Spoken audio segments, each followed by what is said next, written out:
The garage smelled like motor oil and memories. Jack Morrison's hands, weathered, scarred, still steady at 67, moved across the chrome of his 1978 Harley-Davidson shovelhead with the practiced precision of a man who'd spent a lifetime understanding machines. The kind of understanding that came not from manuals, but from thousands of miles on open roads, from nights spent broken down in the middle of nowhere, with nothing but moonlight and stubbornness to guide the repairs. Outside, Phoenix burned under an April sun that had no mercy for anything living. Inside the small garage tucked away on the western edge of the city, Jack had found something close to peace, the kind of peace a man earns after walking away from the fire. He dipped the cloth into the polish, watched the way the light caught the metal. 32 years. 32 years since he'd worn the patch. 32 years since anyone had called him Iron Wolf. Some men spend their whole lives running from who they were. Jack had spent 3 decades walking slowly, deliberately in the opposite direction. The phone shattered the silence like glass breaking in an empty church. Jack's hand stopped mid-motion. He didn't move for 3 full seconds, just stared at the device vibrating against the workbench. The number on the screen read, Mercy General Hospital Emergency. His throat went dry. There are moments in a man's life when time fractures, when the world splits into before and after, and you can feel the crack forming even before you know what's broken. Jack picked up the phone. Mr. Morrison. A woman's voice, professional but strained. This is Mercy General Hospital. Your mother, Martha Morrison, was brought in 20 minutes ago. You're listed as her emergency contact. The wrench slipped from Jack's other hand. The metallic clang as it hit the concrete floor seemed to come from very far away. What happened? Sir, she was assaulted. A robbery. She's stable, but... Jack didn't hear the rest. The phone was already falling away from his ear as he moved toward the Harley. His hands found the helmet without conscious thought. Muscle memory, the kind that never dies no matter how many years you bury it. The engine roared to life with a sound like thunder remembering its purpose. Phoenix traffic blurred past. Red lights became suggestions. The wind against his face felt like being dragged backward through time, and for the first time in 32 years, Jack Morrison didn't fight it. The emergency room smelled like antiseptic and fear. Jack pushed through the automatic doors, still wearing his work clothes denim shirt, dark with sweat, hands stained with grease he hadn't bothered to clean. A nurse started to intercept him, saw something in his face and stepped aside. Martha Morrison, he said. Not a question, a demand. The nurse pointed. Room 7, doctor. Patterson is with her. The hallway stretched forever. His boots made heavy sounds against the linoleum. Through the small window in the door, Jack saw his mother, 84 years old, the woman who had raised him alone after his father died. The woman who had cried when he came home at 25 with a Hell's Angels patch on his back. The woman who had nearly died in a car accident at 52 because she'd been too distracted worrying about her son to notice the red light. Now she lay motionless, head, bandaged face, pale as old paper, surrounded by machines that beeped out the fragile rhythm of her life. A man in a white coat looked up as Jack entered. Young, maybe 40, the kind of doctor who'd seen enough to know when to skip the pleasantries. Mr. Morrison. I'm Dr. Patterson. He gestured to the chair beside the bed.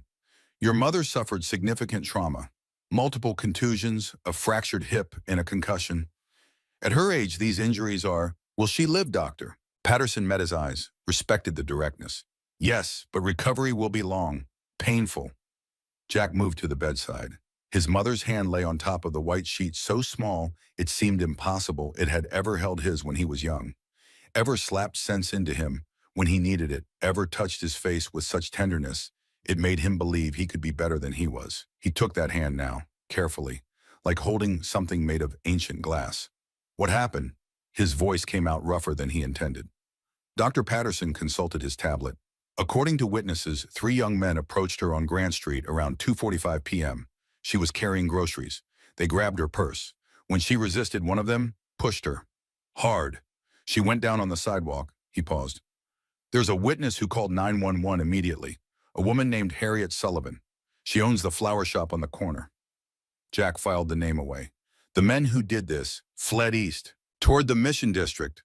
Dr. Patterson's expression shifted slightly, professional detachment giving way to something more human. Anger, maybe. Mr. Morrison, your mother kept saying something before the sedation took full effect. She was quite distressed about it. What did she say? She kept repeating, don't let them open it. Don't let them open it. We assumed she meant her purse, but He trailed off uncomfortable with the intensity in Jack's eyes. Jack looked down at his mother. Even unconscious, there was tension in her face. Fear, the kind that doesn't come from physical pain. "Can I have a moment with her?" Jack asked. Dr. Patterson nodded. "Of course. I'll be just outside if you need anything." The door clicked shut with a sound like a cell locking. Jack pulled the chair closer. The years had carved deep lines into his mother's face, but he could still see her as she'd been. Younger, stronger, standing in the doorway of their small house, arms crossed, waiting for him to come home from wherever the hell he'd been all night. He remembered the disappointment in her eyes, the way it cut deeper than any punch he'd ever taken. "Mom," he whispered. Just that one word. It cracked in the middle like something breaking. Her eyelids fluttered but didn't open. Jack leaned closer. "I'm here. You're safe. I'm going to fix this." For a long moment, nothing. Just the steady beep of the heart monitor and the whisper of the ventilation system. Then Martha's eyes opened, just barely. Unfocused, but searching. "Jack?" Her voice was less than a whisper, more like the memory of breath. "I'm here, Mom." Her hand tightened on his with surprising strength. Her eyes found his face and something like panic flickered there. "The locket," she managed. Each word cost her. "Don't let them open the locket." "What locket, Mom? What are you talking about?" But her eyes were already closing again. The effort of those few words had drained what little consciousness the sedation hadn't claimed. Jack stayed there for another hour, holding her hand, watching her breathe, memorizing the rhythm of the machines that were keeping her tethered to this world. When he finally left, he had a single destination in mind. The apartment building where his mother lived stood in an older part of Phoenix, the kind of neighborhood that had seen better decades in worse economies. Jack had offered to move her somewhere nicer 100 times. She'd refused every one. "I've lived here for 40 years, she'd told him the last time he'd brought it up. "I'll die here too, and that's fine by me." He took the stairs to the second floor, 2 at a time, despite his age. The key was where it always was on his keyring, right next to the one for his garage. Insurance, she'd called it. Just in case something happens. Something had happened. The apartment was exactly as she'd left it that morning. Coffee cup in the sink, the crossword puzzle on the table half finished in her careful handwriting. The TV remote placed precisely on the arm of her favorite chair. Jack stood in the center of the living room and felt the weight of absence. This was the place where he'd grown up, where his father had taught him to tie his shoes, where his mother had waited up night after night during those years when he was trying to become someone she didn't recognize, where he'd promised 32 years ago that he would be better. He moved through the apartment with purpose now. The locket. She'd been desperate for him to protect it. Desperate enough to fight through sedation and pain to warn him. The bedroom was small, neat, the bed made with military precision. His mother had been a Navy nurse in her youth, and some habits never died. Jack opened the dresser drawers one by one. Clothes folded with mathematical exactness. Nothing unusual, nothing hidden, until the bottom drawer. It stuck slightly when he pulled. He had to jiggle it, and when it finally opened, he saw why. A metal box, the kind designed to be fireproof, waterproof, timeproof, plain gray, no markings, wedged into the back corner beneath layers of old sweaters that smelled faintly of mothballs and his mother's perfume. Jack lifted it out, heavy, locked. He didn't need to search for the key. He knew where it would be, the same place she'd hidden everything important when he was growing up. Behind the loose tile in the bathroom, third from the left, second row from the bottom. His fingers found the small brass key on the first try. The lock clicked open with a sound that seemed far too loud in the silent apartment. Inside, a gold locket on a delicate chain, photographs, a few old letters tied with string, and one envelope, yellowed with age. His name written on the front in his father's handwriting. Jack Morrison. His hands shook as he picked it up. He hadn't seen his father's handwriting in 32 years. Richard Morrison had died in 1992, 2 months after Martha's car accident. 2 months after Jack had promised to leave the Hells Angels. 2 months after he'd tried to become the son his father had always hoped for. Too late, as it turned out. His father's heart had given out before Jack could prove the promise was real. Jack opened the envelope, inside 3 pages, covered in his father's careful script. The handwriting of a man who'd worked with his hands all his life, but still believed words mattered. The date at the top, November 1992. Jack, if you're reading this, I'm gone, and something has happened to make your mother give you this letter. I've asked her to keep it safe, to only share it if the past comes calling. I hoped it never would. But hope is a fragile thing, son, and the past has long teeth. There are things I never told you, things I was ashamed of, things I thought I could bury deep enough that they'd never see light again. I was wrong. The locket your mother wears, the one I gave her on our 5th anniversary in 1962. It's not just a piece of jewelry. Inside it, there's more than photographs. There's a microfilm. Small. Easy to miss if you don't know to look for it. Your Uncle Franklin put it there. You never met him. He died in 1972 when you were 15. We told you it was a motorcycle accident. We lied. Franklin was murdered. He was a good man, Jack. Better than me. He saw corruption in the Arizona government, high-level people working with criminal organizations, moving weapons, taking bribes. This was during the early 70s when everything was chaos and nobody was watching the right things. Franklin gathered evidence, names, dates, photographs, bank records. He was going to turn it all over to the FBI. He believed in the system, believed justice would win. He was wrong about that too. The people he was investigating found out. They came for him. Made it look like an accident. A drunk biker who lost control on a desert highway? Case closed. No investigation. But Franklin was smart. He'd hidden the evidence. He gave me the microfilm the week before he died. Told me if anything happened to him, I should finish what he started. I should be the one to make sure those men paid for their crimes. I couldn't do it, Jack. They came to me 3 days after Franklin's funeral. 3 men in suits. They knew I had the evidence. They told me what would happen if I used it. They told me about your mother, about you. You were just a boy. They were very specific about what they could do to boys. So I made a choice. I hid the microfilm in the locket, gave it to your mother, told her it was just a gift. She never knew what was inside, and I never spoke Franklin's name again. I've lived 30 years with that shame, son. 30 years knowing my brother died for nothing, knowing the men who killed him walked free, knowing I was too weak, too scared to honor his sacrifice. I'm telling you this now because if someone is looking for that locket, it means they know. It means the people whose names are on that microfilm, or their children, their successors, have discovered the evidence still exists. Your mother is in danger. You might be in danger. I'm sorry to leave you with this burden. I'm sorry I wasn't strong enough to carry it myself. Your Uncle Franklin was the brave one. I was just the brother who survived by keeping quiet. If you're reading this, you have a choice to make. The same choice I faced. You can destroy the evidence, protect your family, live with the weight of knowing evil went unpunished. Or you can finish what Franklin started. I won't tell you which to choose. I gave up the right to guide you the day I chose fear over justice. But I will tell you this, whatever you decide, be braver than your father. I love you, son. I'm proud of the man you became, even if I didn't live long enough to see all of it. Dad Jack read the letter 3 times. Then he set it down carefully on his mother's bed and walked to the bathroom. His reflection in the mirror showed a man he barely recognized. Gray hair, lines carved deep around eyes that had seen too much. A face that had learned hardness and forgotten softness. But underneath it all, still there, that 25-year-old kid who'd thought the Hell's Angels patch made him invincible. The kid who'd broken his mother's heart. The kid who'd disappointed his father so thoroughly that Richard Morrison had died believing his son would never amount to anything. Jack had spent 32 years proving that belief wrong. Now his mother lay in a hospital bed because someone wanted the evidence his father had been too afraid to use. Because the past had come calling, just like Richard Morrison had feared.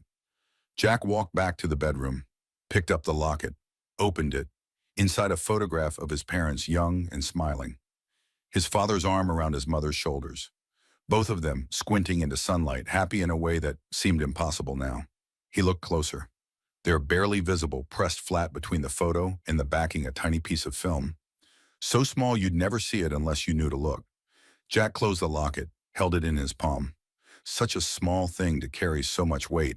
His phone buzzed. Text message from a number he didn't recognize. Mr. Morrison, this is Harriet Sullivan. I own the flower shop on Grant Street. I witnessed what happened to your mother. I have some information you need to hear. Can we meet? Jack stared at the message. Then he typed back, when and where. The response came immediately. My shop. Now if possible.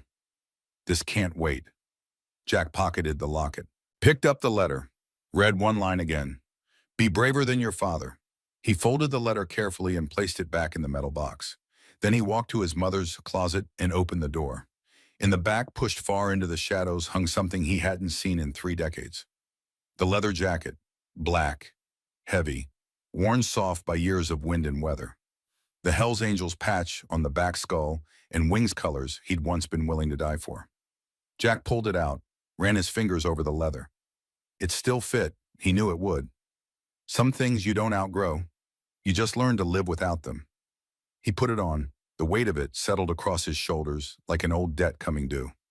In the mirror, he saw the ghost of who he'd been. Iron Wolf, the man who'd made other men afraid, the man who'd lived by rules written in blood and brotherhood, the man he'd walked away from to keep a promise to his dying mother. Jack Morrison looked at his reflection and made a decision. He wasn't going to destroy the evidence. He wasn't going to choose fear over justice. He wasn't going to be his father. He was going to find the men who'd hurt his mother. He was going to get that locket back, and he was going to finish what Uncle Franklin had started 50 years ago, even if it meant becoming Iron Wolf one last time.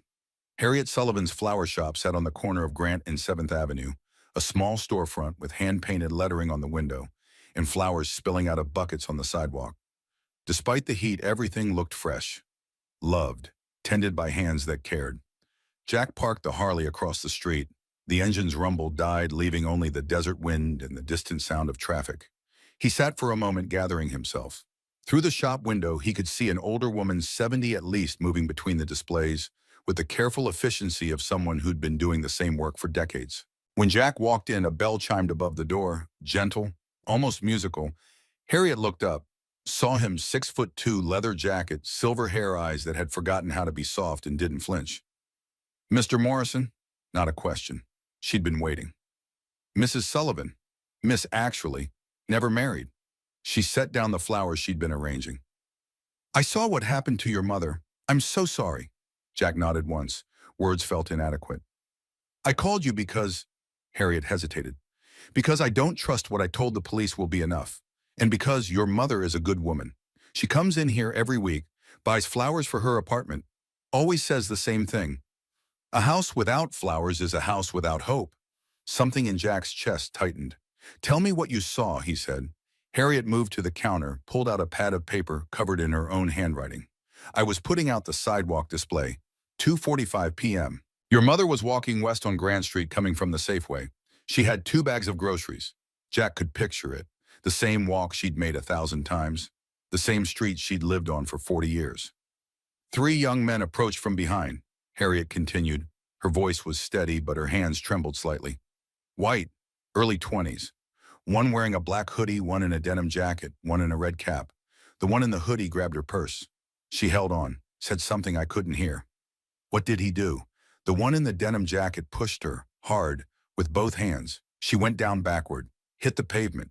Harriet's voice cracked. The sound. Jack held up a hand. "It's okay. I understand." They stood in silence for a moment, the weight of what had happened filling the small shop like smoke. "The police asked if I could identify them," Harriet said. "I told them what I remembered, but I didn't tell them everything." Jack's focus sharpened. "What do you mean?" "After they grabbed the purse and ran, I heard one of them say a name. The one in the hoodie, the one who grabbed the purse, he said, 'Webb's gonna pay good for this.'" Webb. The name meant nothing to Jack, but the way Harriet said it carefully, like handling something dangerous, told him it should.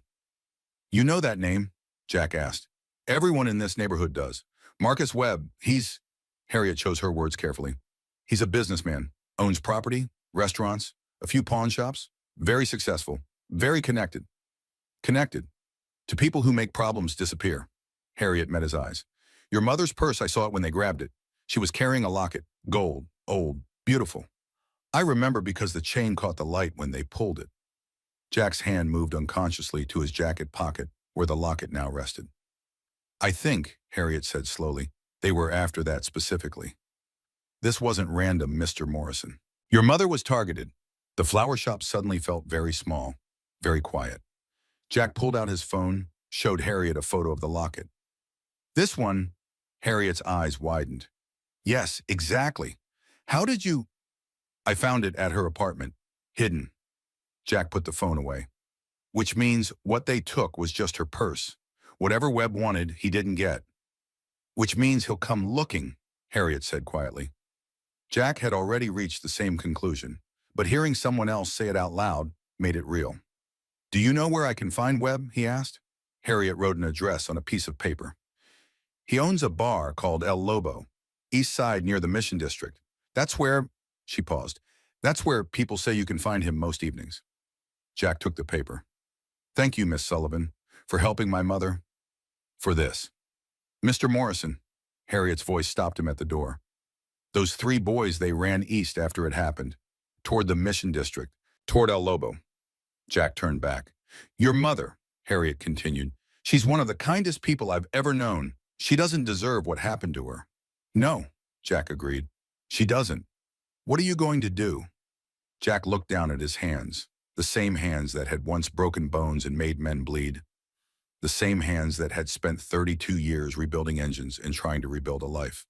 "I'm going to get justice for my mother," he said, "one way or another." He walked out into the Phoenix heat. The Harley waited like a loyal animal. Jack straddled it, felt the familiar weight between his legs, the balance point he'd known since he was young enough to be stupid.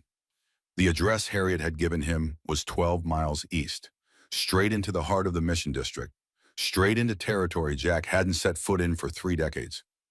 He started the engine.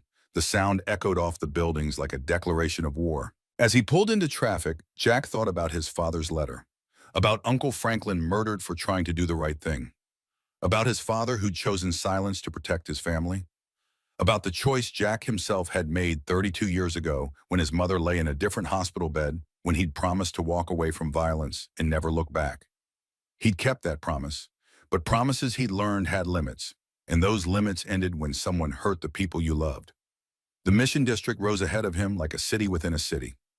Rougher, harder, the kind of place where questions got you answers or got you killed depending on how you asked. Jack Morrison wasn't worried about which. He'd been Iron Wolf once. He'd made men fear that name. He'd built a reputation in blood and broken teeth, and while 32 years had passed, while his hair had gone gray, and his hands had learned gentler work, some things didn't fade. Some things just waited. The bar called El Lobo sat on a corner lot surrounded by chain-link fence and gravel parking. Half a dozen motorcycles lined up outside like soldiers at attention. Not Harley's Japanese bikes, mostly a few custom jobs. One old Triumph that looked like it had been through a war. Jack didn't park with them. He pulled up across the street, killed the engine, and waited. Inside the bar, through windows tinted dark against the sun, shadows moved. Music thumped. Laughter carried on the hot wind. Jack checked his phone. 3:17 p.m. The attack had happened at 2:45. 32 minutes for the three men to run east, find their handler, deliver the news that they'd grabbed the purse but the woman had fought back. If they were going to report to Webb, they'd already be there. Jack was betting they would be, because scared men run to their bosses. And those three had to be scared. Assault on an elderly woman in broad daylight witnessed by multiple people, police already involved. That kind of heat made people stupid, made them predictable. Jack got off the bike, stretched. His back popped in 3 places. 67 years of living, 32 of them trying to forget how to be what he was about to become. He crossed the street. The gravel crunched under his boots like breaking bones. The door to El Lobo swung open easy. Inside, dim lighting smell of beer and cigarettes despite the smoking ban, a jukebox playing something heavy and angry. A dozen men scattered around tables. All of them looked up when Jack walked in. All of them saw the leather jacket, the patch, the way Jack moved, slow, deliberate, like a man who'd done this before. The music stopped. Someone had pulled the plug on the jukebox.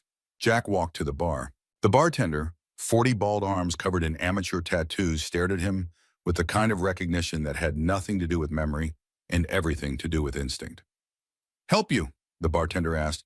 His hand had moved below the counter, where the gun would be. "Whiskey," Jack said. "Neat." The bartender didn't move. "I'm not here for trouble," Jack continued. "I'm here for a conversation." "About what?" "About 3 boys who hurt an old woman this afternoon. About a man named Webb. About justice." The bar had gone cemetery quiet. The bartender's eyes flicked to the back of the room. Jack followed the glance. 3 men sat in a booth near the emergency exit. Young, nervous, one in a black hoodie, one in a denim jacket, one in a red cap. Bingo. Jack turned back to the bartender. "That whiskey," the bartender poured. His hands shook slightly. He set the glass down in front of Jack with more care than necessary. Jack took a sip. let it burn down his throat. Closed his eyes for just a second. When he opened them again, one of the three men, the one in the denim jacket, was standing, moving toward the back exit, trying to be subtle, failing completely. Jack set down the glass, left a 20 on the counter, turned. The young man froze halfway to the door. "Sit down," Jack said. Not loud, not threatening, just certain. The young man looked at his friends, looked at the door, looked at Jack, made the wrong choice. He bolted. Jack didn't run.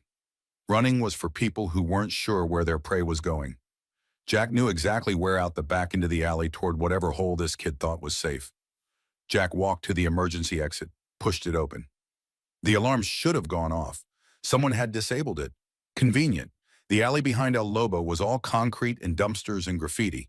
The young man couldn't be more than 22, stood 20 feet away, breathing hard, looking for an escape route, looking at a dead end. Jack stepped into that alley, let the door close behind him. The sound echoed like a coffin lid. "What's your name?" Jack asked. The young man didn't answer, just stared. His hand moved to his waistband. Jack saw the shape of a gun under the shirt. "I wouldn't," Jack said. "Who the hell are you, old man?" Old man. Jack almost smiled. "Someone who wants answers. That woman you pushed today, Martha Morrison. She's my mother." The color drained from the kid's face like water from a broken glass. We didn't mean she fought back." "She's 84 years old," Jack said, and despite his best efforts, rage crept into his voice like smoke under a door. "You put her in the hospital, broke her hip, gave her a concussion. At her age, those injuries can kill her. Do you understand that?" The young man's hand was definitely on the gun now. "I asked you a question," Jack said. "What's your name?" "Cody." Barely a whisper. "Cody Blake." Blake. Something stirred in Jack's memory. A name from a long time ago. A connection he couldn't quite make. "Who hired you, Cody?" "I don't." "Marcus Webb. I know about Webb. What I want to know is why. Why my mother? Why that purse?" Cody's eyes darted left, right, anywhere but at Jack. "We were just supposed to grab it. Quick job. In and out. Webb said there was something in it he needed." "What?" "I don't know, man. He didn't say just that it was important, that he'd pay $5 grand for it. We needed the money. It was just supposed to be easy." "Easy," Jack repeated. The word tasted like poison. "You put an elderly woman in the hospital for $5,000. Cody pulled the gun. It was a small revolver, probably a .38, shaking in the kid's hand like a leaf in a hurricane. Jack didn't move, just looked at Cody, really looked at him. Saw the fear, the desperation, the same stupid, reckless need that Jack had seen in mirrors when he was young and thought being dangerous made you strong. "You're not going to shoot me," Jack said. "I will, I swear to God." "No, you won't, because you're not a killer, Cody. You're a scared kid who made a bad choice. You're in over your head and you know it." The gun wavered. "Where's the purse?" Jack asked. "Webb has it. We brought it straight to him." "Where?" "I don't know. He took it and told us to lay low. That's why we're here. We're supposed to wait for him to call." Jack took a step forward. Cody backed up.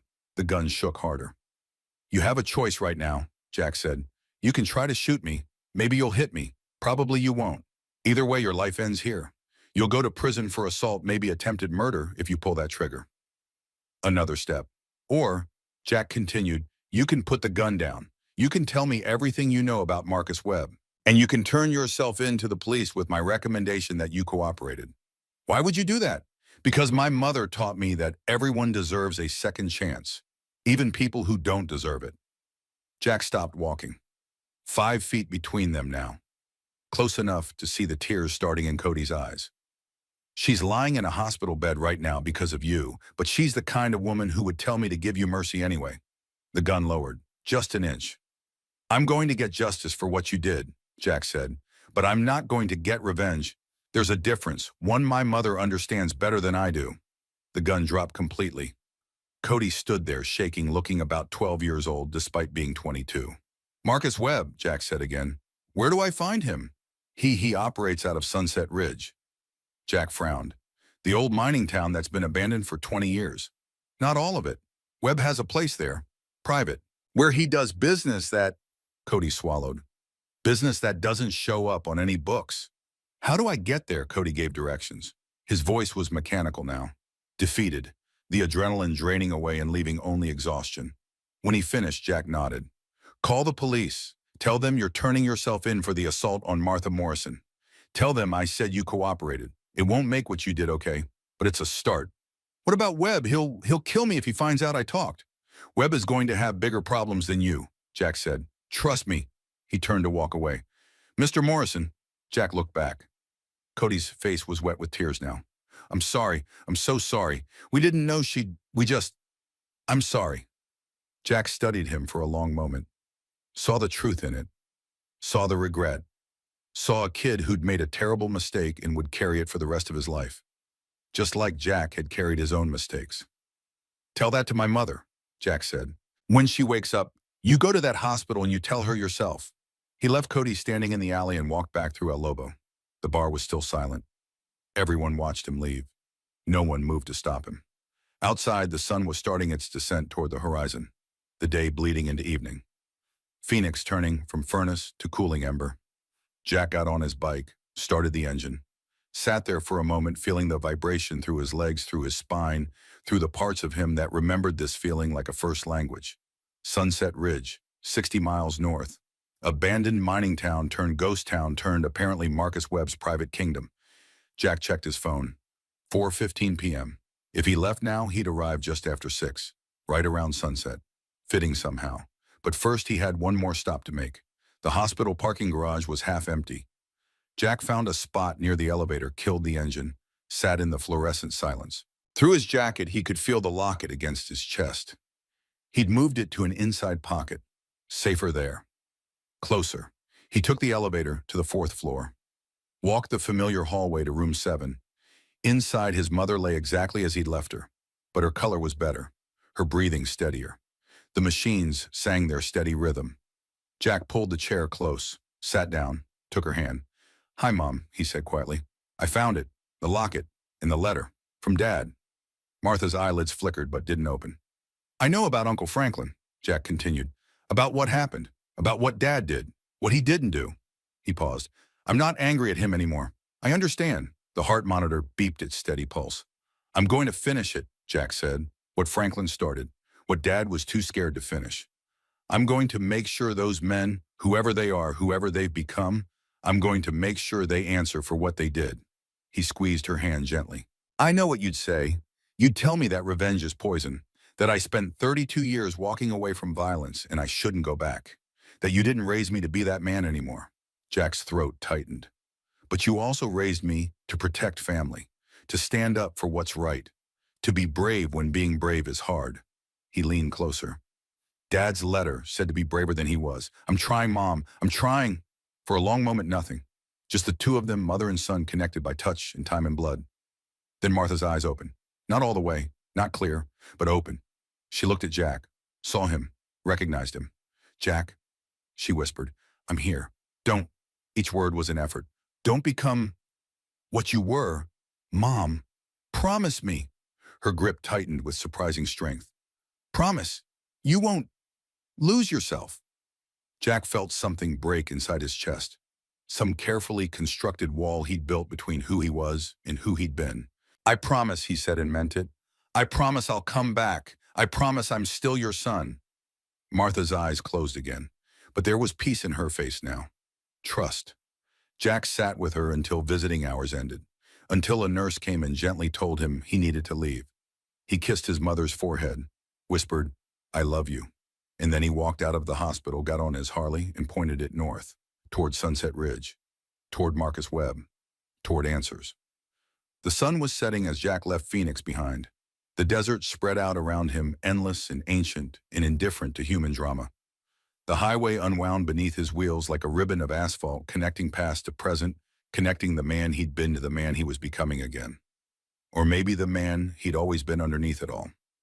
The engine roared, the wind screamed, and Jack Morrison rode toward his reckoning, carrying his mother's locket over his heart and his father's shame on his shoulders. Sunset Ridge waited in the gathering dark, and with it the truth about what had happened 50 years ago. The truth about who had killed Uncle Franklin. The truth about who Jack Morrison really was and who he would choose to be when the moment came. Behind him, Phoenix glowed in the rearview mirror.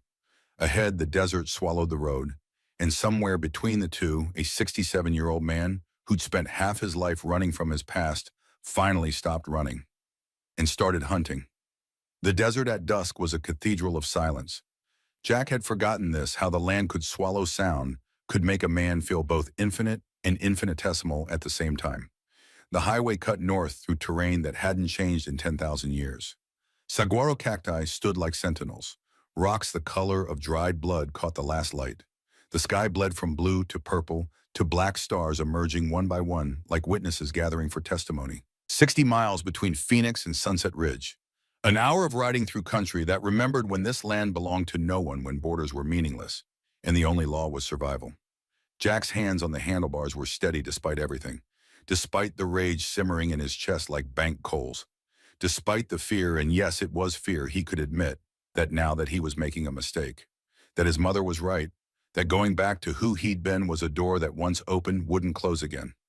The turnoff to Sunset Ridge appeared as a ghost might suddenly half hidden, easy to miss if you weren't looking. A dirt road leading west into nothing, no signs, no lights, just tire tracks in the dust, and the knowledge that something existed out there in the dark. Jack slowed, turned. The Harley's engine changed pitch as pavement gave way to packed earth. The road wound through increasingly rough terrain. Rocks jutted from the ground like broken teeth. Scrub brush clawed at the darkness. In the distance, maybe 3 miles ahead, Jack could see lights, faint, scattered. The ghost town wasn't quite as dead as he'd thought. He killed his headlight, rode the last mile by moonlight and instinct. Better to arrive unseen. Better to understand what he was walking into before he walked into it. The first buildings appeared like shipwrecks emerging from fog. Old structures from the mining days, the 1920s, maybe when men had come here chasing copper and silver in dreams of wealth. Most of it was rubble now, collapsed roofs, walls dissolved by time and weather. But here and there, signs of recent activity. A building with a new roof, tire tracks, the smell of generator fuel on the wind. Jack stopped a quarter-mile out, got off the bike, stood in the darkness and listened. Voices, distant but clear in the desert air. Men talking, laughing, the clink of bottles. Somewhere a radio playing country music from a decade ago. He moved forward on foot, leaving the Harley hidden behind an outcropping of rock. His boots were soft-soled, designed for motorcycles, but quiet enough for stalking. Old skills returning. The ability to move through space without disturbing it, to become part of the landscape rather than an intrusion upon it. The voices came from what had once been the town's main building, probably the mining company's headquarters. 2 stories, stone construction, still mostly intact. Light spilled from windows covered with something plastic sheeting maybe, or canvas, keeping the light in and curious eyes out. Jack circled around back, found what he was looking for, a window half covered, just enough gap to see inside. 3 men sat around a table playing cards. Beer bottles scattered like ammunition casings. Money in the middle of the table. All 3 were young 30s at most, hard-looking, the kind of hard that came from violence as profession rather than passion. None of them were Marcus Webb. Jack watched for 10 minutes, learned their rhythm, the way they moved, which one was jumpy, which one was confident, which one kept looking at the door like he was expecting someone. The one expecting someone stood up. "I'm going to check the perimeter." The other 2 barely acknowledged him. Cards were more interesting than caution. Jack moved away from the window, waited in the shadows beside the building's corner. Counted to 30 in his head. The man emerged from a side door, flashlight and hand cigarette dangling from his lips. He walked the perimeter like a man going through motions. Bored, unaware. Jack stepped out when the man's back was turned. "Don't move!" The man froze. The cigarette fell from his lips. Bounced once on the ground. Glowed briefly in the dark. "Hands where I can see them," Jack said quietly. The man raised his hands slowly. "Who?" "Quiet. You make noise, your friends come running, and this gets messy. You understand?" A nod. "Turn around, slowly." The man turned, saw Jack, saw the leather jacket, saw something in Jack's eyes that made his own eyes widen. "Marcus Webb," Jack said. "Where is he?" "I don't—" Jack took 1 step forward. That was all it took. The man's jaw clenched. Fear response. Prey recognizing predator. "Let's try that again," Jack said. "Marcus Webb, where—" "He's not here. He left yesterday. Won't be back until tomorrow." Jack studied the man's face, looking for the lie. Didn't find it. "Where did he go?" "I don't know, man, I swear. He doesn't tell us his business. We just watch the place while he's gone." The purse, Jack said. The one brought here this afternoon. 3 men robbery on Grand Street. Where is it? Now the man's eyes shifted. A tell. I don't know about any purse. Jack's hand moved faster than the man could track, grabbed his collar, pulled him close enough to smell the beer on his breath. Wrong answer. Okay. The man's voice pitched higher. Webb took it with him. Whatever was in it, he wanted it bad. Said it was worth more than all of us combined. Said if we touched it, we'd end up in the desert in pieces. Where did he take it? I told you I don't know. He got a call yesterday. Someone called him about something from the old days, about some kind of evidence. He went crazy when he heard, started making phone calls. Then he took off, said he had to verify something, check with someone who'd know the truth. Jack's mind worked through possibilities. The microfilm? Webb knew about it. Had known for a while, probably. The robbery wasn't random, it was targeted. Webb had sent those boys specifically for Martha's purse, specifically for the locket. But he didn't have it. Jack did, which meant Webb had the purse but not what he was looking for, which meant he'd be frustrated, dangerous, scrambling to figure out where the locket went, which meant Jack had leverage. When does he come back? Tomorrow, early. He said he'd be here by noon. Jack released the man, stepped back. You're going to forget this conversation happened. You're going to go back inside and finish your card game. You're going to act like everything is normal. And tomorrow when Webb arrives, you're not going to mention me. Understand? The man nodded frantically.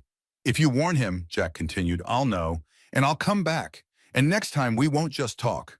He melted back into the shadows before the man could respond, moved like smoke through the ruins, back to his bike, back to the darkness. Jack sat on the Harley for a moment, not starting it, just thinking. Webb would be back tomorrow, noon. That gave Jack tonight and tomorrow morning to prepare, to plan, to decide exactly how he wanted this to play out. But more than that, Webb was out there right now trying to verify something, trying to talk to someone who'd know about the evidence from 1972. Who would know someone from that era, someone who'd been involved, someone who'd survived, or someone who'd been there when Franklin Morrison died? Jack's phone buzzed. He pulled it out expecting maybe Dr. Patterson with an update, but the number was unknown. Text message. Mr. Morrison, we should talk. Before tomorrow. Before things get complicated. M.W. Marcus Webb. Jack stared at the message. Webb knew that Jack had the locket, knew that Jack was coming, was reaching out, trying to control the narrative, or trying to warn him. Jack typed, where and when? The response came fast. El Lobo, 6 a.m. tomorrow. Just you and me. No games. Jack sent, agreed. He looked at his phone. Nearly 8 p.m. now. 6 a.m. was 10 hours away. He could ride back to Phoenix, get a few hours of sleep. But the truth was he wouldn't sleep. Not with everything churning in his mind. He needed answers. Real answers. The kind you couldn't get from scared guards in old letters and cryptic text messages. He needed to talk to someone who'd been there. Someone who remembered 1972. Someone who knew the names on that microfilm and what they meant. He needed Wyatt Kane. Jack started the Harley. The engine's roar shattered the desert silence. He didn't care about stealth anymore. Let Webb's men hear him leave. Let them report back that someone had come asking questions. It didn't matter. By tomorrow at 6 a.m., everything would be out in the open anyway. The ride back to Phoenix took longer than the ride out. Jack wasn't in a hurry. The night was cool, the stars were out, and he needed time to think, to let the pieces arrange themselves. His father had been protecting the evidence for 50 years, hiding it in plain sight. The locket around Martha's neck warned every day containing the bomb that could destroy careers and lives and legacies. Marcus Webb knew about it, was willing to hurt an 84-year-old woman to get it, was important enough, connected enough that he operated out of a ghost town with armed guards and no oversight. But who was Webb really? Not just a businessman, not just a criminal. Something else. Something connected to the past in a way Jack didn't fully understand yet.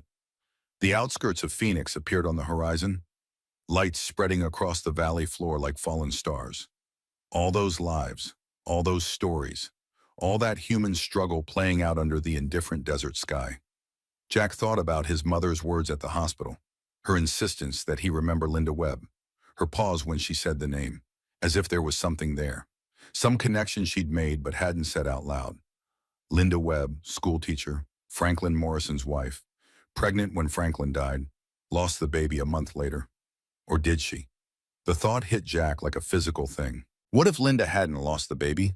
What if she'd lied? What if she'd given birth in secret and raised the child far away from the Morrison family, far from Phoenix, far from the danger that had killed Franklin?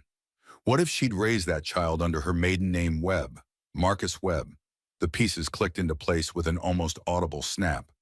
Marcus Webb wasn't just some criminal looking for evidence to destroy. He was Franklin Morrison's son. He was family. He was looking for the microfilm because he wanted to know the truth about his father's death, about who his father really was, about what had happened 52 years ago. Jack's hands tightened on the handlebars. If this was true, if Marcus was Franklin's son, then everything changed. This wasn't about revenge or covering up crimes. This was about a man trying to understand his own blood, his own history, the legacy he'd inherited without knowing it. Jack understood that, understood it in his bones. He pulled over on the shoulder of the highway, sat there in the darkness, engine idling, mind racing. If Marcus Webb was Franklin Morrison's son, then the meeting tomorrow at 6 a.m. wasn't just about the locket. It was about family, about truth, about two men connected by blood and violence and 50 years of secrets finally coming face to face. Jack pulled out his phone, called the one person who might be able to confirm his theory. Wyatt Kane answered on the second ring. Iron Wolf, you got a death wish calling me at 8:30 on a weeknight? I need to ask you something about Franklin Morrison. Wyatt's tone changed, became serious. What about him? His wife, Linda. She was pregnant when he died. Yeah, lost the baby, month after the funeral. Grief, the doctors said. You sure about that? Silence on the other end. Then, what are you thinking? I'm thinking maybe she didn't lose the baby. Maybe she lied. Maybe she had the child and raised it somewhere else. Away from Phoenix, away from anyone who'd know. More silence. Jack could almost hear Wyatt's mind working through the implications. Under her maiden name, Wyatt said slowly. Webb. Marcus Webb. Jesus Christ. Wyatt's breath came out in a rush. That would make him Franklin's son, my cousin, family. And he's been looking for the locket because his mother probably told him about it before she died, told him about Franklin, about the evidence, about what really happened. Jack paused. He's not trying to destroy the evidence, Wyatt. He's trying to understand it, to know the truth about his father. Wyatt was quiet for a long moment. What are you going to do? I'm meeting him tomorrow. 6 a.m. El Lobo Bar. Alone. He asked for just the two of us. Jack, I know, but if he's Franklin's son, if he's family, then I owe him the truth. I owe him the chance to know his father, even if it's 50 years too late. You're assuming he doesn't already know. What if he knows exactly who he is and he's trying to protect the Webb family name? What if he wants to destroy that evidence to keep his grandfather's crimes hidden? Jack had thought about that. Then I'll deal with it. But I don't think that's what this is. I think this is about a man who just found out his whole life was built on a lie, who just discovered his real father was murdered, who's trying to make sense of it all. You sound pretty sure. I am, because I've been that man. When I found out my father hid the truth for 50 years, when I realized everything I thought I knew about him was incomplete, I understand what Marcus is going through. I understand it perfectly. Wyatt sighed. You want backup anyway? No, but I want you to do something else. What? I need you to find out everything you can about Marcus Webb. Real information. Not just what's public. I need to know if my theory is right. If there's any proof that Linda Webb had a child, birth records, school records, anything. That's a tall order for 10 hours. You know people. People who know people. People who can access records that aren't supposed to be accessible. You're asking me to break laws, brother. I'm asking you to help me figure out if the man I'm meeting tomorrow is family or enemy. There's a difference. Wyatt was silent. Then, I'll make some calls. But Jack, yeah, if this goes sideways tomorrow, if Webb turns out to be something other than what you think he is, you call me. Immediately. You don't try to be Iron Wolf. You don't try to handle it alone. You hear me. I hear you. I'm serious. Your mama's already in the hospital. I'm not letting you end up there too. Or worse. I'll be careful.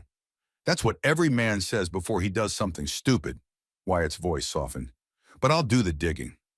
Give me till 5 a.m. I'll text you what I find. Thanks, preacher. Don't thank me yet. And Jack, whatever happens tomorrow, remember who you are now, not who you were.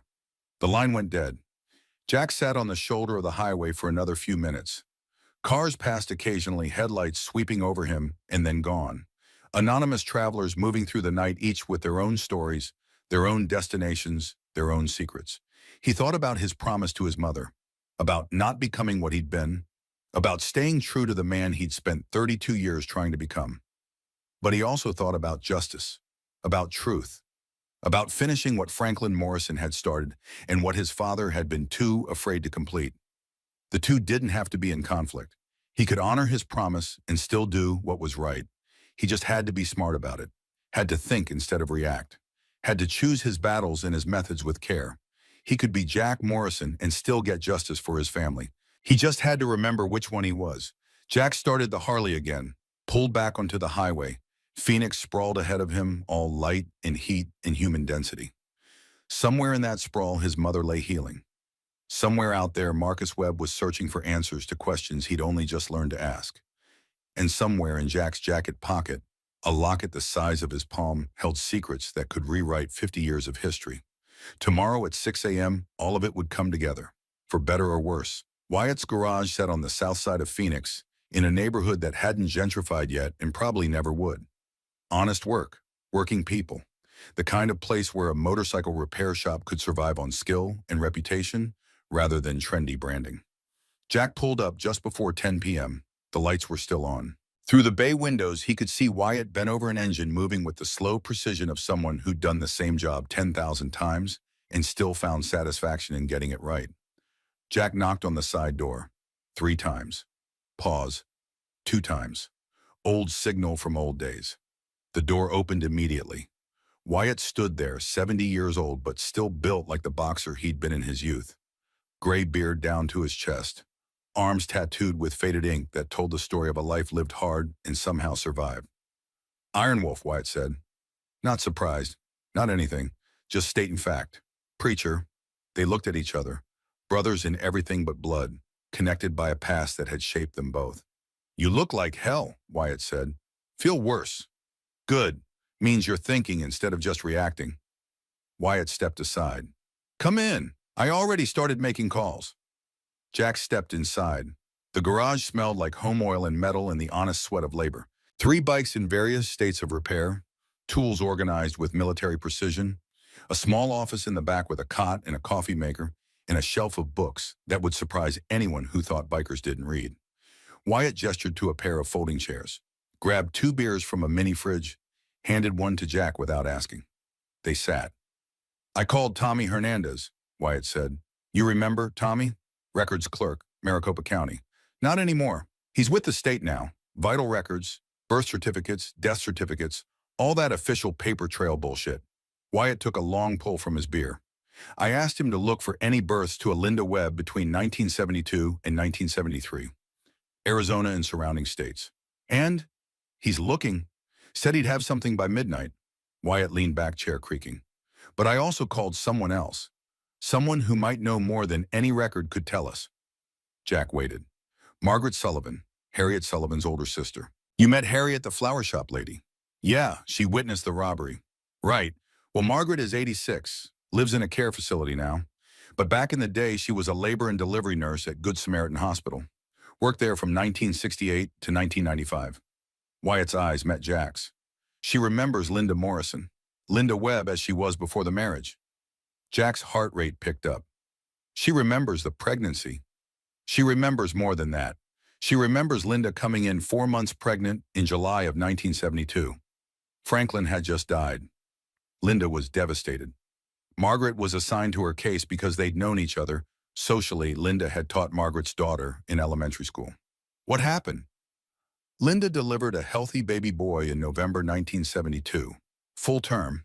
No complications, but, Wyatt paused, Linda made Margaret promise not to tell anyone, said the baby wasn't safe, that the same people who'd killed Franklin would come for the child if they knew he existed. She begged Margaret to falsify the records, to make it look like the baby had died. Jack set down his beer. Margaret did it. Margaret did it. Against every rule in the book, against her own better judgment, she did it. Because she believed Linda. Because she'd seen the fear in that woman's eyes. Because Wyatt's voice dropped. Because Margaret had also heard the rumors about Franklin Morrison's death not being an accident. About powerful people being involved. about corruption that went all the way to the top. What name did Linda give the baby? Marcus. Marcus Webb, not Morrison. She wanted to keep him completely separate from that name, from that danger. There it was, confirmation. Jack's theory was right. Marcus Webb was Franklin Morrison's son. Margaret kept the secret for 50 years, Wyatt continued, never told anyone, not even her own family. She said it was the hardest thing she ever did watching that baby be recorded as dead when he was alive and healthy. But she believed she was saving his life. Jack absorbed this, processed it, the weight of it settling into his bones. Does Margaret know where Linda took the baby? Tucson initially, then California, then back to Arizona eventually, but Flagstaff, not Phoenix. Linda raised Marcus away from everyone who'd known Franklin, away from the Morrison family, away from the danger. And now he's back, looking for answers about a father he never knew. Wyatt nodded. That's my read on it. Margaret said something else interesting. She said Linda came to see her about 6 months ago, right before Linda died. Linda told her the secret would die with her, but that she'd left a letter for Marcus, telling him everything, asking him to understand why she'd lied. 6 months ago, Jack said. That's when Marcus started searching. That's when this all started. Looks like it. Jack stood, paced to the window, looked out at the Phoenix night. So tomorrow when I meet him, I'm not meeting an enemy. I'm meeting family, a cousin I never knew existed, a man who's been living under false pretenses his entire life. Maybe, Wyatt said carefully, or maybe you're meeting a man who's angry, who feels betrayed, who wants revenge for his father's death and doesn't care who gets hurt in the process. You think he'd hurt my mother deliberately? I think grief makes people do things they wouldn't normally do. I think finding out your whole life was a lie can twist a man up inside. Wyatt's eyes were serious. I think you need to go into that meeting prepared for anything, including the possibility that Marcus Webb isn't the man you want him to be. Jack thought about that, about the Marcus Webb he'd constructed in his mind, a man searching for truth, for connection, for understanding of his father's legacy. But Wyatt was right. That was speculation. Hope even. The reality might be very different. I'll be careful, Jack said. You already promised your mama you wouldn't lose yourself. Make sure you keep that promise even if things get ugly. I will. Wyatt's phone buzzed. He checked it. Tommy, he found something. Jack moved closer as Wyatt read the message. Birth certificate, Marcus Francis Webb, born November 14, 1972. Tucson, Arizona. Mother Linda Marie Webb, father unknown.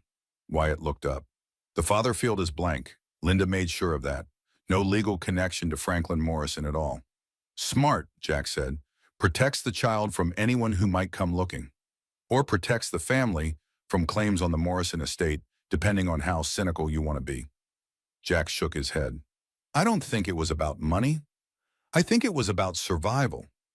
Linda saw what happened to Franklin. She wasn't going to let it happen to their son. So what's your play tomorrow? Jack sat back down. Thought about it. I tell him the truth. All of it. I show him the microfilm. Let him see the evidence his father died collecting. Let him understand what Franklin was trying to do. And if he wants to destroy it, to protect the Webb family name, then I tell him the truth about that too, that his grandfather, Colonel James Webb, was one of the men on that list, one of the men Franklin was investigating, that his grandfather was likely involved in ordering Franklin's death. Jack's voice was steady. And then I let him choose, destroy the evidence and protect a legacy built on corruption and murder, or release it and honor his father's sacrifice. That's a hell of a choice to put on a man. It's the same choice my father faced, the same choice I'm facing now, the same choice anyone faces when they discover their family's secrets. Jack met Wyatt's eyes. The only difference is this time the person making the choice gets to make it with full knowledge, with truth, not fear. Wyatt nodded slowly. You've thought this through. I've had 67 years to think about what it means to carry family shame, to wonder if your father was a coward or just a man doing his best in an impossible situation. I'm not going to let Marcus spend the rest of his life wondering the same thing about Franklin, even if the truth destroys him. The truth won't destroy him. The lies already did that. The truth, painful as it is, that's what sets you free. They sat in silence for a while. Two old men in a garage surrounded by machines and memories trying to figure out how to fix something that had been broken for half a century. You should get some rest, Wyatt finally said. You got? He checked his watch. 7 hours till that meeting. I'm not going to sleep. Figured as much, but you can rest, you can think, you can prepare. Wyatt gestured to the cot in the back office. Stay here. I'll keep working. When Tommy sends anything else, I'll wake you. Jack wanted to argue, wanted to insist he needed to keep moving, keep thinking, keep doing something. But Wyatt was right. He needed to be sharp tomorrow, needed to be present, needed to be the best version of himself he could manage. Okay, Jack said. Thanks, preacher. We take care of our own. Wyatt's voice was gruff. Even the ones who left the life, maybe especially them. Jack moved to the cot, lay down, stared at the ceiling.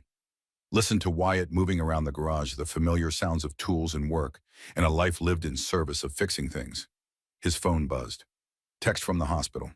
Mr. Morrison, your mother is resting well, all vitals stable.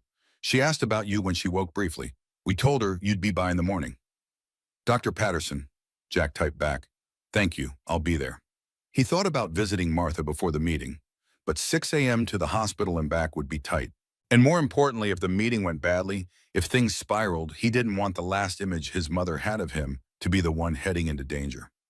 Better to see her after, when it was done, when he could tell her he'd kept his promise. Another text, this one from an unknown number. Tomorrow changes everything, for both of us. Be ready, MW. Jack stared at the message, the weight of it, the finality. Marcus was right. Tomorrow would change everything. 50 years of secrets coming to light. Family connections revealed. Truth ugly, complicated, painful truth finally exposed. Jack closed his eyes.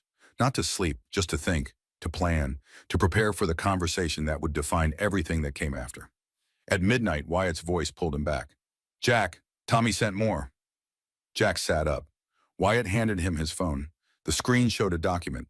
Old, scanned from paper. A police report from 1972. Investigation into the death of Franklin James Morrison. Single-vehicle motorcycle accident. Interstate 10-mile marker 147.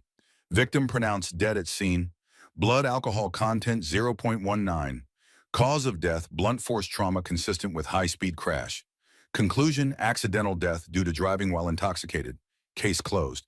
But there was more. Notes in the margin, handwritten, different ink. Witness reports inconsistent. Vehicle debris pattern suggests secondary collision. Recommend further investigation. And a signature, Detective William Reeves.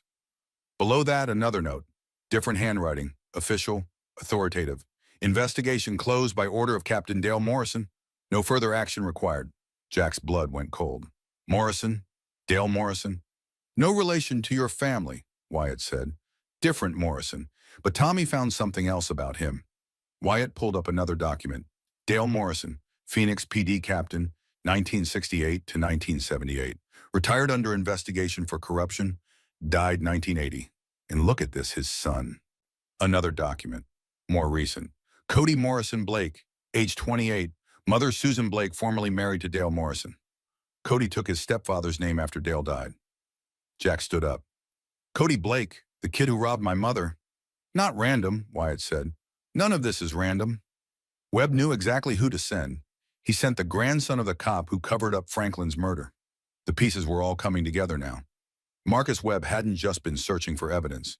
He'd been building a case, tracking down the descendants of the men who'd killed his father, confronting the legacy of corruption that had shaped his entire life.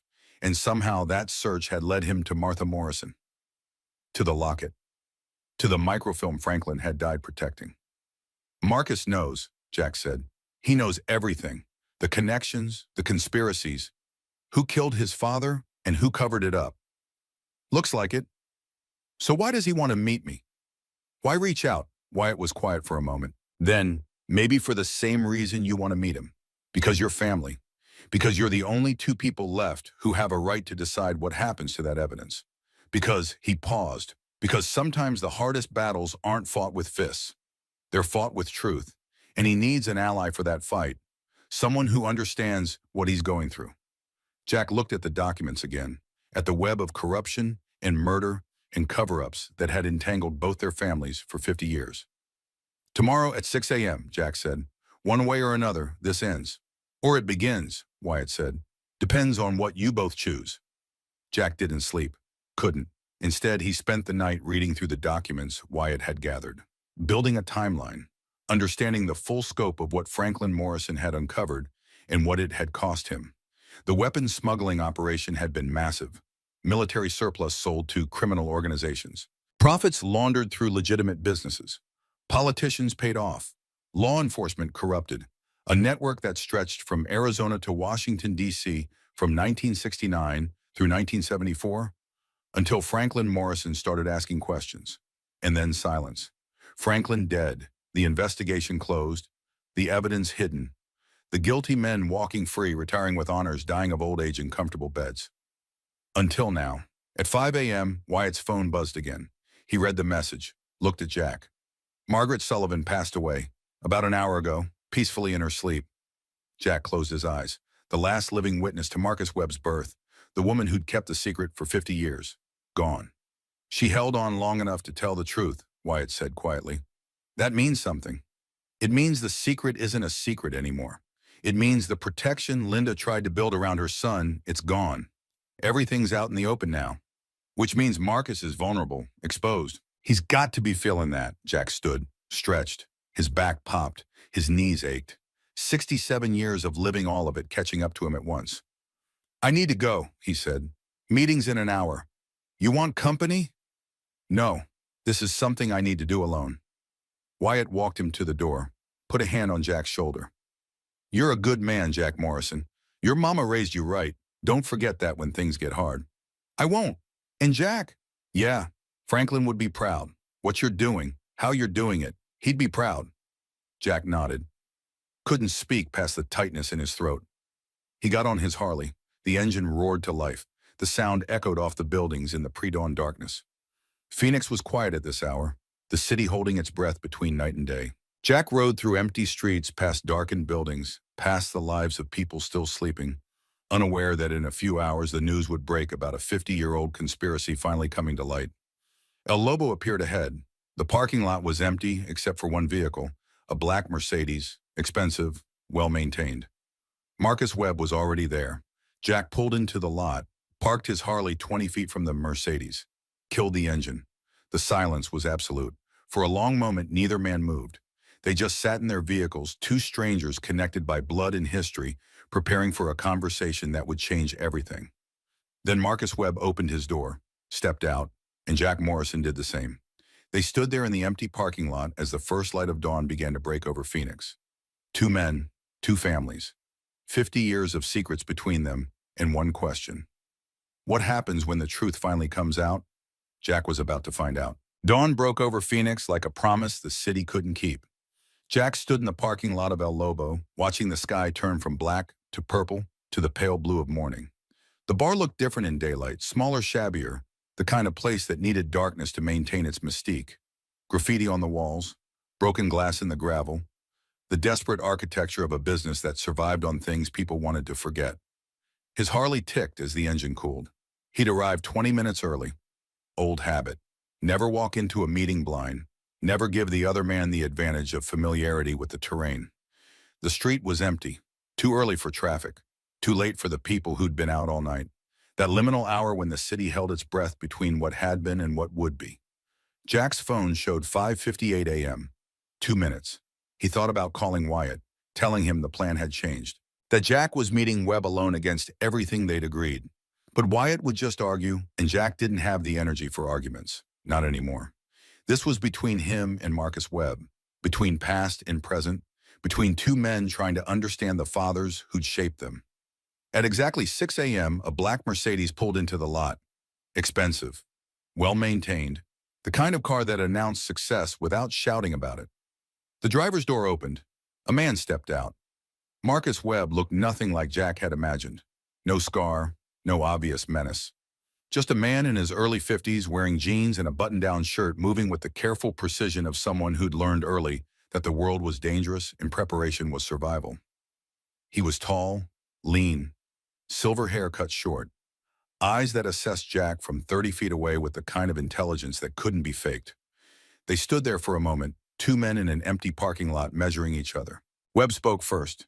Mr. Morrison, thank you for coming. You said we needed to talk. We do. Webb gestured to the bar. Inside. Out here is fine. Webb nodded, accepted it, walked closer but stopped a respectful distance away. 10 feet, far enough that neither could reach the other without telegraphing intent. Close enough to talk without shouting. I know who you are, Webb said.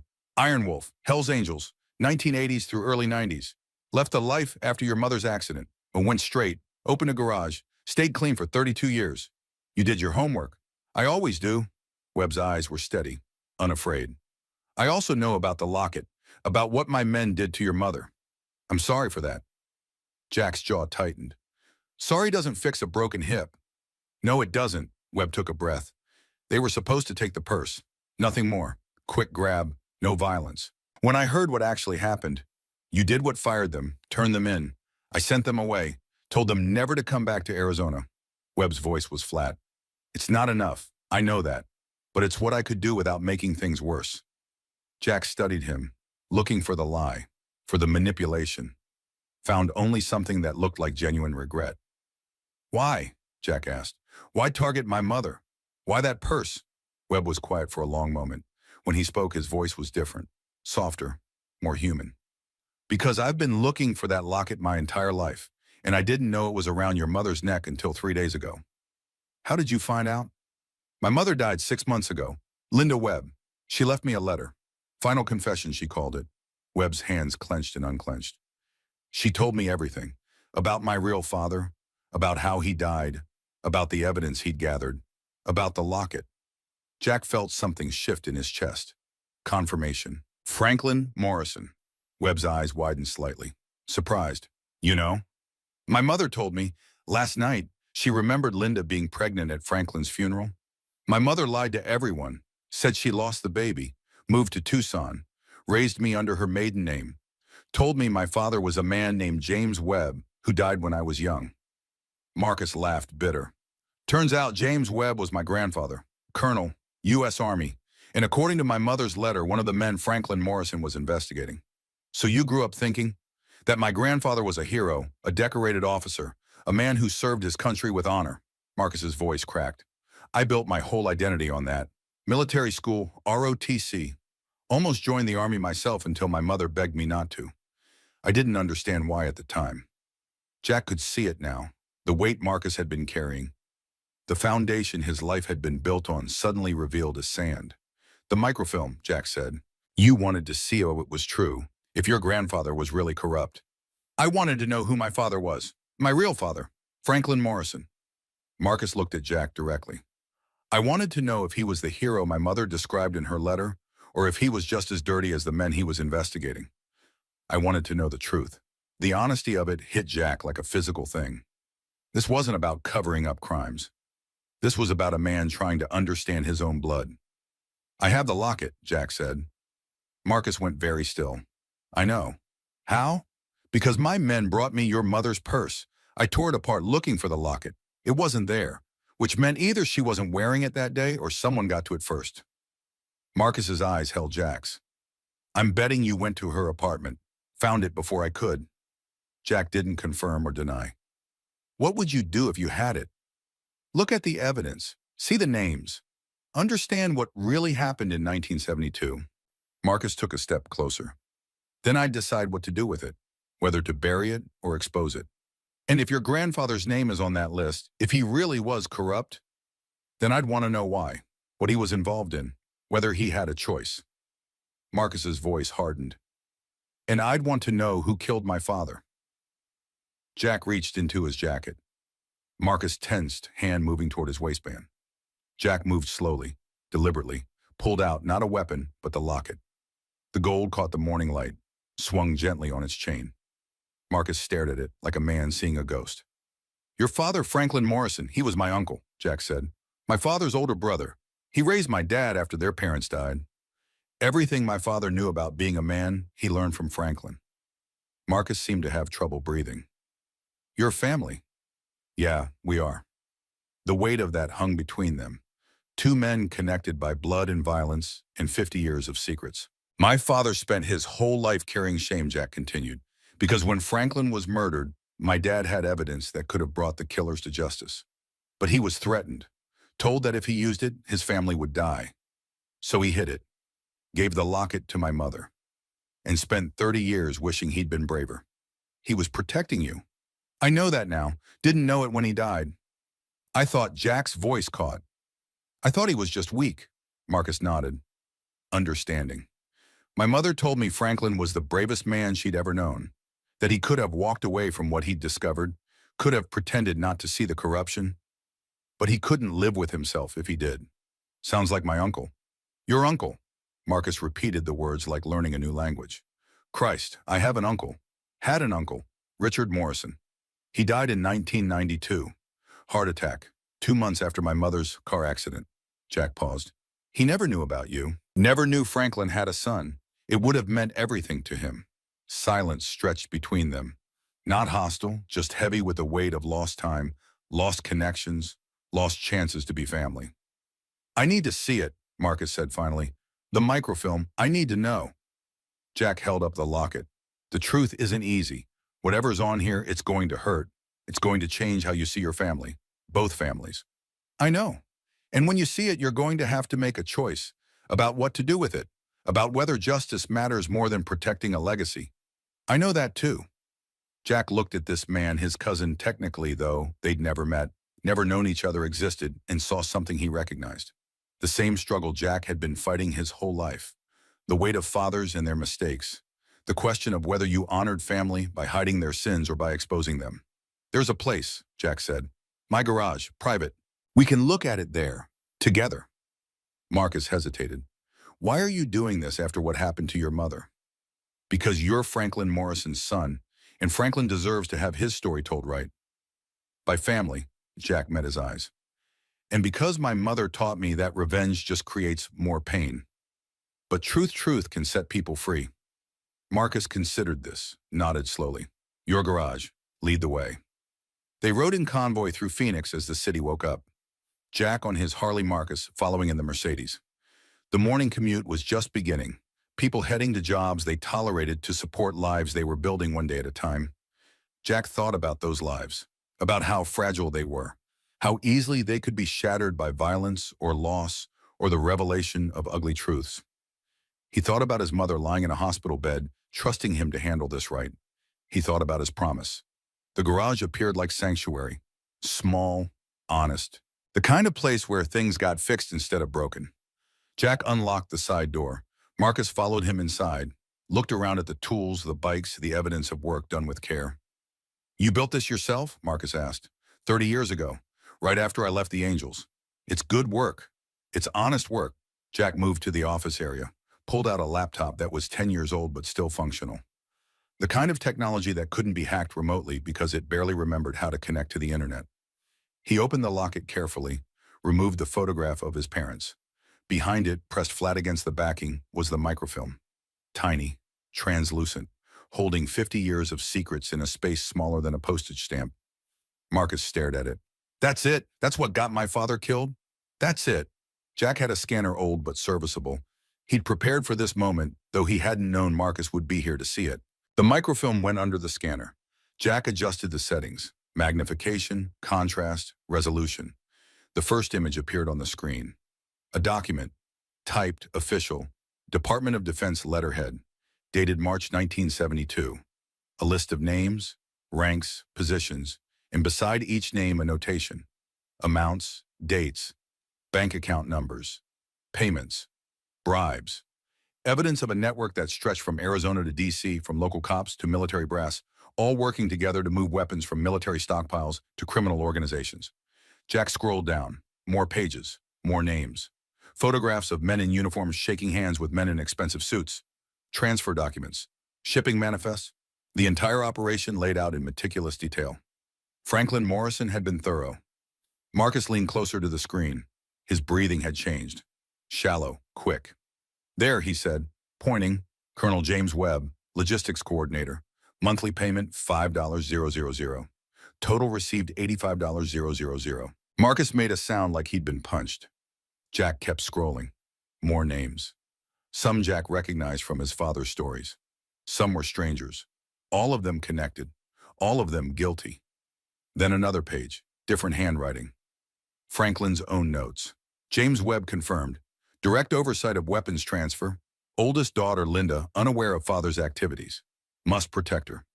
Plan to present evidence to FBI agent Morrison, no relation, next week. Marcus read it twice. 3 times. He was trying to protect my mother. Your father knew your mother's family was involved. He could have just walked away. Could have divorced her, disappeared, saved himself. But he tried to protect her while still doing the right thing. More scrolling, more pages. Then something that made both men stop. A handwritten note. Different hand, rougher. Dated 2 days before Franklin's death. F. Morrison getting too close. Recommend immediate action. Witnesses to be minimal. Make it look like accident. DUI motorcycle crash. Standard protocol. No signature. But below it another note in different ink. Approved. Web to coordinate. Timeline 48 hours. Marcus's hands were shaking. My grandfather ordered my father's death. Jack didn't say anything. What could he say? The evidence was there. Undeniable. A grandfather who'd murdered his own future grandson's father to protect a weapons smuggling operation. Marcus stepped back from the computer, walked to the other side of the garage, put his hands on a workbench and leaned forward, head down, breathing hard. Jack gave him space. Let him process. Let him grieve for the man he'd thought his grandfather was. Minutes passed. The only sound was Marcus's breathing and the distant traffic outside. Finally, Marcus spoke. My mother knew. What? She knew. Maybe not before Franklin died, but after. She must have found his notes, his investigation. Understood what had happened. Marcus's voice was hollow. That's why she lied about being pregnant. Why she moved away. Why she raised me under the Webb name but told me my father was dead. She was protecting me from both sides. From her father's legacy and from the truth about how Franklin died. Jack moved closer. She was protecting you. By lying to me for 50 years, Marcus turned. His eyes were wet. I built my whole life on a foundation of bullshit. Everything I thought I knew about my family. Was what your mother needed you to believe to keep you safe, Jack finished. She made a choice. Same choice my father made. Family over truth. And look where that got us. Your mother in a hospital. My men hurting an innocent woman. 50 years of lies and secrets and... Marcus stopped, collected himself. What do we do now? Jack had been thinking about that question since the moment he found his father's letter. He looked at the computer screen, at the evidence, at the names of men long dead and the crimes they'd committed. We finish what Franklin started, Jack said. We make sure the truth comes out.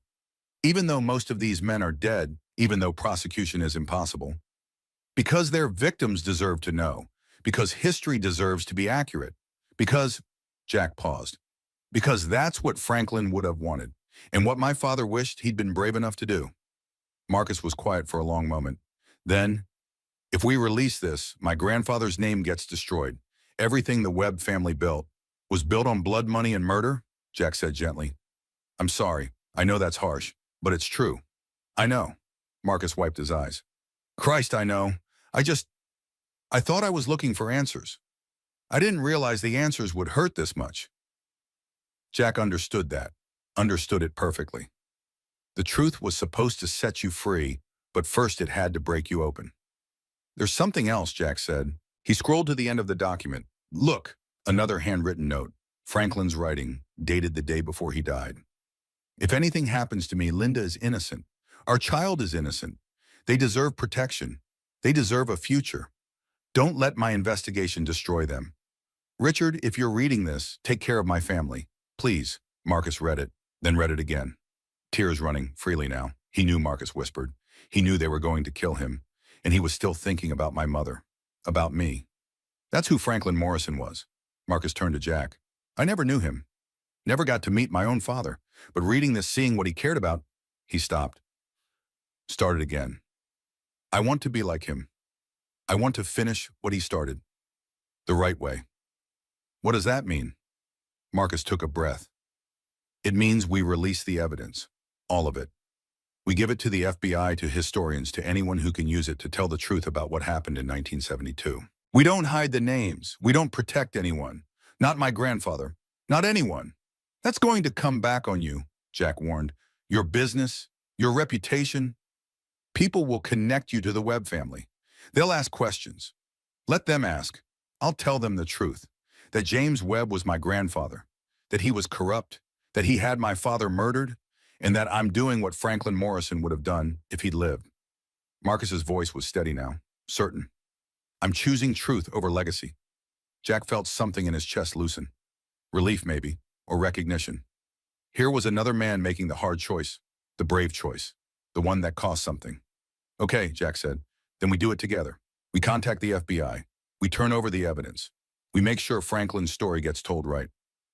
Marcus nodded, then extended his hand. Jack looked at this man who was family, but also a stranger, who had hurt Jack's mother, but was also trying to make it right, who was choosing the harder path because it was the right one. Jack took his hand. They shook. Not just an agreement, a bond, family recognizing family. There's one more thing, Marcus said. Your mother. I want to apologize to her, in person. I know it won't fix what happened, but she deserves to hear it from me. Jack considered. His mother was still fragile, still healing. An apology from the man who'd ordered the robbery might upset her, or it might give her closure. I'll ask her, Jack said. If she's willing to see you, I'll arrange it. Thank you. They spent the next hour copying the evidence, creating backups, digital files, physical printouts, everything organized and documented. Jack called Wyatt, filled him in on what had happened. Wyatt listened, asked a few pointed questions, then said he'd contact a federal agent he knew, someone trustworthy, someone who would handle this right. By 10 a.m., they had a plan. By noon, they'd have the evidence in the right hands. By evening, the story Franklin Morrison died trying to tell would finally be heard. Jack drove to the hospital. Marcus followed in his Mercedes. They rode the elevator up together, walked the hallway side by side.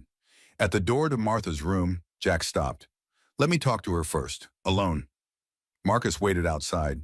Jack entered. His mother was awake, sitting up slightly, eating lunch from a tray with the grim determination of someone who knew they needed strength to heal. She saw Jack and smiled. There's my boy. Hi, Mom. He kissed her forehead, sat down. How are you feeling? Like I got pushed by a truck, but the doctor says I'm healing well. She set down her fork. You look tired. Long night, long morning. Jack took her hand. Mom, I need to tell you something. About the locket. About what I found. He told her everything. About the microfilm. About Marcus Webb being Franklin's son. About the decision to release the evidence. About justice finally coming 50 years late, but still coming. Martha listened without interrupting. When he finished, she was quiet for a long time. Franklin has a son, she said finally. All these years, and we had family we didn't know about. He's here, outside. He wants to apologize to you for what happened. You don't have to see him if you don't want to. Martha looked at Jack. Really looked at him. What do you think I should do? Jack thought about his promise, about not losing himself, about choosing mercy over revenge. I think, he said carefully, that Franklin would want his son to know his family, and I think you'd regret it if you didn't at least meet him. Martha smiled. You've grown wise, Jack Morrison. I had a good teacher. She squeezed his hand. Bring him in. Jack opened the door, gestured to Marcus. She'll see you. Marcus entered like a man approaching an altar, nervous, reverent, carrying the weight of what his actions, however unintentionally, had caused. He stood at the foot of Martha's bed, opened his mouth, closed it, tried again. Mrs. Morrison, I don't have words. What happened to you was my fault. I hired those men. I told them to take your purse. I thought... He stopped, started over. I'm sorry. I know that's not enough. I know sorry doesn't fix anything, but I am. I'm truly, deeply sorry. Martha studied him. Jack could see her taking in the details, the resemblance to Franklin in the shape of his eyes, the set of his jaw, the family visible in the bones. You're Franklin's boy, she said softly. Yes, ma'am. You look like him, around the eyes. Marcus's throat worked. I never knew him. My mother, she kept us apart to protect me. I didn't know who my real father was until 6 months ago. But you know now. Yes, ma'am. Martha was quiet. Then, sit down, Marcus. You're family. Family doesn't stand at the foot of the bed like a stranger. Marcus sat. Jack could see him trying not to cry. Franklin Morrison, Martha said, was the best man I ever knew besides my Richard. He was brave. He was kind. He loved your mother more than life itself. I'm learning that. And you're choosing to finish what he started, to release the evidence, even though it will hurt your family's name. Yes. Martha reached out, took Marcus's hand. Then you're his son in more than blood. You're his son in spirit. Marcus broke then, tears running down his face. I'm so sorry for what happened, for everything. I know you are. Martha's voice was gentle, and I forgive you, because that's what Franklin would do. That's what family does. Jack watched this moment, this grace, this woman who had every right to be angry to demand justice to punish, instead offering forgiveness. This was strength, real strength, the kind that didn't come from fists or fear, but from something deeper, something his mother had tried to teach him his whole life. They talked for another hour, Martha telling Marcus about Franklin, about the man his father had been, about the legacy he'd left behind, about how proud Franklin would be to see his son choosing truth over convenience. Marcus, soaking it all in, learning his father through the eyes of family who'd loved him. When visiting hours ended, Marcus stood. Thank you, Mrs. Morrison, for seeing me, for forgiving me, my father back. You call me Aunt Martha from now on, she said firmly. We're family, and family takes care of each other. Marcus nodded, couldn't speak, just nodded. Jack walked him to the elevator. They stood in the hallway, two men who'd started the day as enemies and ended it as family. Thank you, Marcus said, for everything, for not being what you could have been. Iron Wolf, you mean? Yeah, Jack smiled, tired but genuine. I made a promise to my mother that I wouldn't lose myself. Turns out keeping that promise was the hardest fight I've ever had. But you kept it. Yeah, I did. The elevator arrived. Marcus stepped in, turned. Jack, I'd like to know you, if that's okay. Get to know my family. I'd like that too. The doors closed. Marcus disappeared downward. Jack stood alone in the hospital hallway, felt the weight of the day settling onto his shoulders. The relief, the exhaustion, the sense that something old had finally been laid to rest. His phone buzzed. Text from Wyatt. FBI agent confirmed for 3 p.m. My garage. Bring everything. Jack typed back, on my way. He returned to Martha's room. She was already asleep, the conversation having drained what energy she had. But there was peace in her face. The tension he'd seen since the robbery finally gone. Jack kissed her forehead, whispered, I kept my promise, Mom. Then he left. Rode his Harley through Phoenix in the afternoon heat. Met Wyatt and the FBI agent, a woman named Sarah Morrison, no relation, who listened to the whole story without interrupting and left with copies of everything. This will take time to process, she said, but I promise you the truth will come out. Franklin Morrison will get the recognition he deserves. By evening it was done. The evidence transferred. The story begun. 52 years of secrets finally ending. Jack went home. His small apartment above the garage, climbed the stairs with legs that felt like lead, sat on his bed and just existed for a while. His phone rang. Unknown number. Hello? Mr. Morrison, this is Cody Blake. Jack tensed. What do you want? I did what you said. I turned myself in, told the police everything. They arrested me. I'm out on bail now, but... Cody's voice cracked. I went to the hospital to apologize to your mother. She was asleep, but I left a letter. I just wanted you to know. Jack didn't know what to say. I'm going to plead guilty, Cody continued. Take responsibility. Do the time. Whatever happens, I deserve it. But I wanted to thank you for giving me the chance to do the right thing. Don't thank me. Thank my mother. She's the one who taught me mercy. I will when she wakes up. I'll keep visiting until she'll see me. Pause. I'm sorry, Mr. Morrison, for all of it. I know. The call ended. Jack sat there in the gathering dark, thought about all the ways this could have gone, all the violence that could have happened, all the pain that could have been inflicted, but wasn't, because his mother had taught him a different way, because he'd made a promise and kept it, because sometimes the hardest thing and the right thing were the same thing.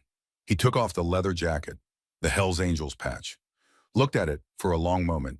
Then he hung it in the closet, not thrown away, not destroyed, just put away.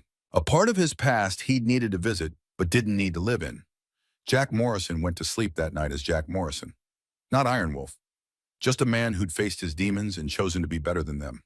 3 weeks later, the story broke. Major newspapers, national news, the 1972 Arizona weapons smuggling ring, the corruption, the cover-up, the murder of Franklin Morrison, all of it exposed, all of it documented, all of it true. Franklin Morrison was recognized posthumously, hero, whistleblower, a man who died trying to do right. Colonel James Webb's name was destroyed, his legacy dismantled, the truth ugly and undeniable.